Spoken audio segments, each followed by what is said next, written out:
There is something that happens to certain people, and if you're watching this, it has probably happened to you. You're sitting in a room full of people who all seem to agree. Everyone nods. Everyone moves on. And yet, something inside you doesn't move. Something in you pulls back, quietly, almost involuntarily, and whispers. But does that actually make sense? You don't say it out loud. Maybe you've learned not to. Because the last time you questioned something everyone accepted, you were met with impatience, with eye rolls, with that particular kind of silence that tells you you're making things complicated again. So over time, you started wondering if something was wrong with you. Why can't you just accept things the way they are? Why does your mind keep pulling at threads that everyone else has already let go of? Why does the world feel like a system full of rules that nobody wrote down, and yet everyone somehow agreed to follow? Except you. Here is what psychology, history, and neuroscience all quietly confirm, and what nobody ever told you directly. The people who question everything are not broken. They are not difficult. They are not behind. They are, in fact, the ones the world has always needed most. And history does not forget them, even when the present does. Let's start with something most people never think about. Every single idea that humanity now takes for granted, every truth we teach in schools, every right we consider obvious, every scientific fact we build our lives on was, at some point, a dangerous question. The Earth is not the center of the universe. Galileo questioned it. They put him under house arrest. People should not be owned by other people. Abolitionists questioned the accepted order.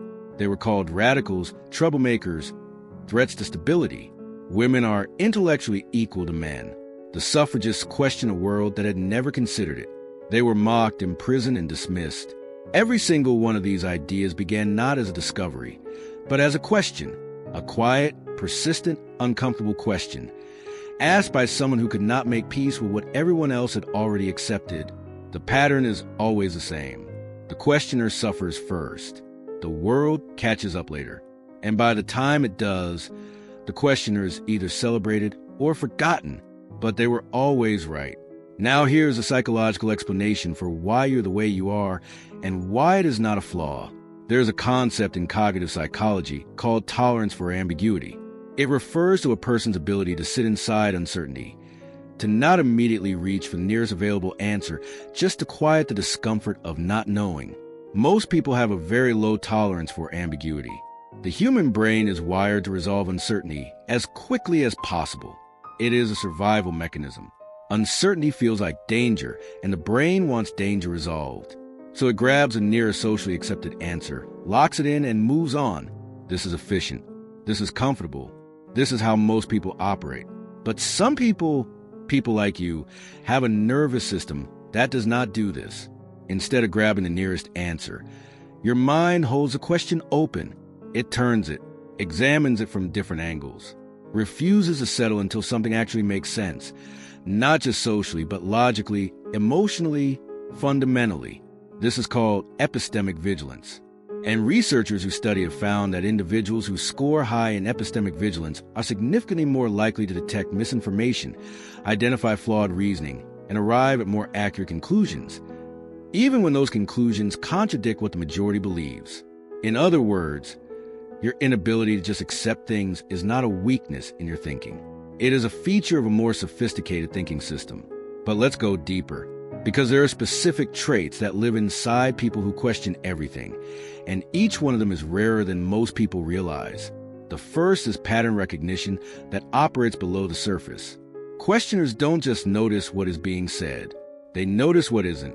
They feel the shape of things, the spaces between words, the logic that doesn't quite connect, the enthusiasm that seems designed to stop you from looking more closely.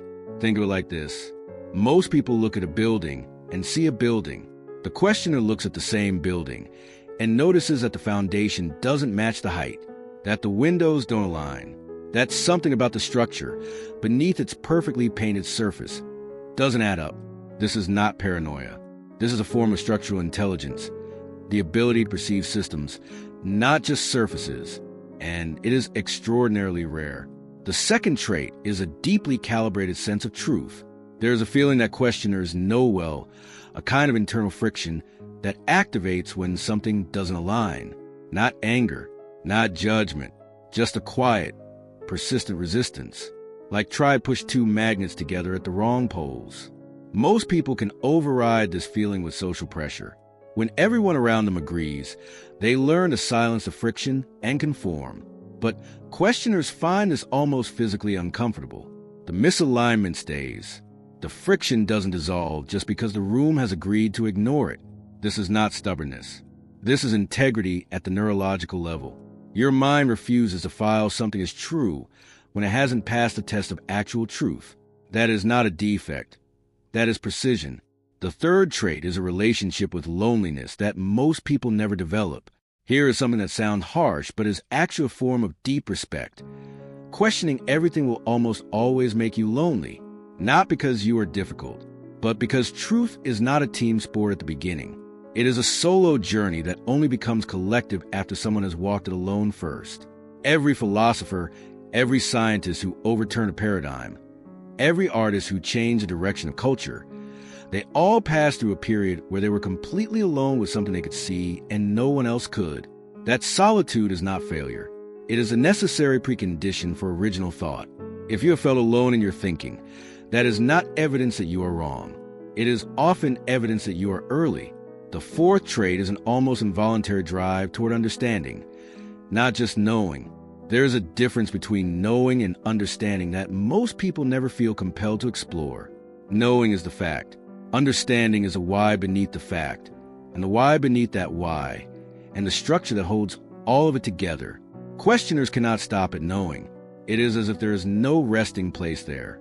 The mind keeps moving, not out of anxiety, but out of genuine hunger. A hunger for the thing beneath the thing, for the root system under the forest floor. This is what philosophers have historically called wonder, and Aristotle considered the beginning of all genuine wisdom. Not certainty, not confidence. Wonder, the willingness to keep not knowing long enough to eventually understand something real. The fifth trait is a moral seriousness that most people find exhausting, including you. Questioners don't just question ideas. They question their own actions, their own motives, their own assumptions about themselves. This can feel like a burden, the constant self-examination, the inability to simply do something without also understanding why you're doing it, whether it's right, whether it aligns with something deeper. But this is the architecture of conscience. It is what makes ethical clarity possible. The world is built in its better moments by people who cannot stop asking, is this right? Not just, is this legal? Not, is this normal? But is this actually right? That question, held in the mind of one person who refuses to let it go, has changed the course of history more times than any army has. Now comes a reframe, and it is important. Everything described here comes with a cost. The loneliness is real. The exhaustion of a mind that never fully rests is real. The pain of seeing something clearly that no one around you can see. That is one of the quietest and most under-acknowledged forms of suffering that exists. But here is what that cost is actually purchasing. You are developing, through this very struggle, a quality of mind that most people spend their entire lives without ever touching. You are being trained, not by a school, not by a system, but by reality itself, to think in a way that is genuinely rare, genuinely valuable, and genuinely necessary. The questioner is not the person who couldn't find their place in the world. The questioner is the person the world hasn't built a place for yet, because the place they will eventually occupy doesn't exist until they create it. That is not a consolation. That is a structural truth about how progress works. History is not written by the people who agreed. It is written by the people who, at some critical moment, looked at what everyone accepted and said, quietly, persistently, at great personal cost, I don't think that's right. And then they stayed with that thought. They didn't let it go just because it was uncomfortable. They didn't release it just because the room disagreed. They held it. The way you hold something fragile and important until the world was finally ready to look at it. You are one of those people. You have always been one of those people. The questioning isn't your burden. It is your assignment. And the world, slowly, imperfectly, eventually, always catches up if this reached something in you, something you felt but never quite had words for. Stay close to this channel. There's more here for the kind of mind that never fully stops asking.